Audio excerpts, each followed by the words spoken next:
Bonjour et bienvenue. Aujourd'hui, on va s'intéresser de près à l'éducation des enfants en islam.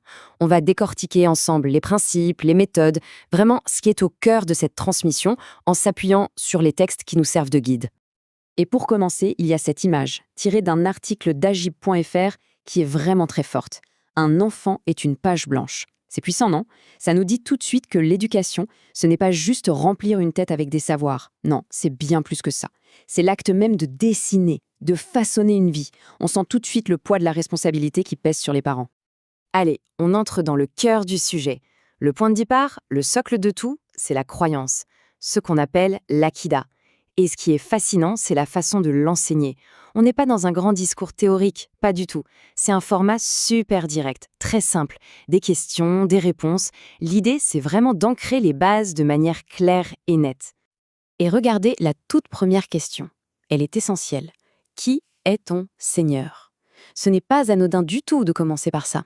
Ça pose immédiatement le cadre. La relation au Créateur est placée au centre, au cœur même de la vision du monde que l'on veut transmettre à l'enfant.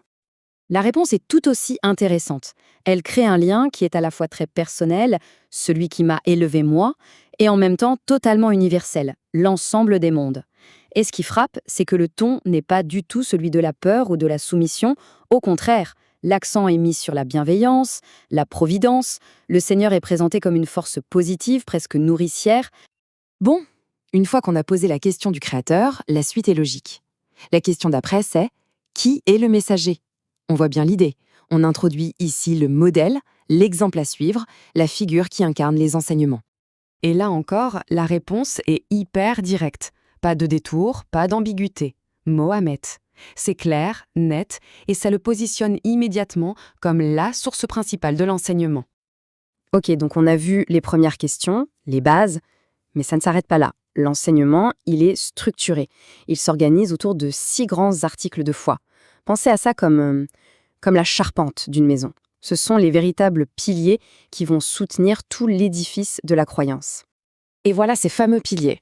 La foi en Allah, bien sûr, mais aussi en ses anges, ses livres, ses messagers, le jour dernier, et même le destin, qu'il soit bon ou mauvais. Ça forme un système complet, une vision du monde à 360 degrés.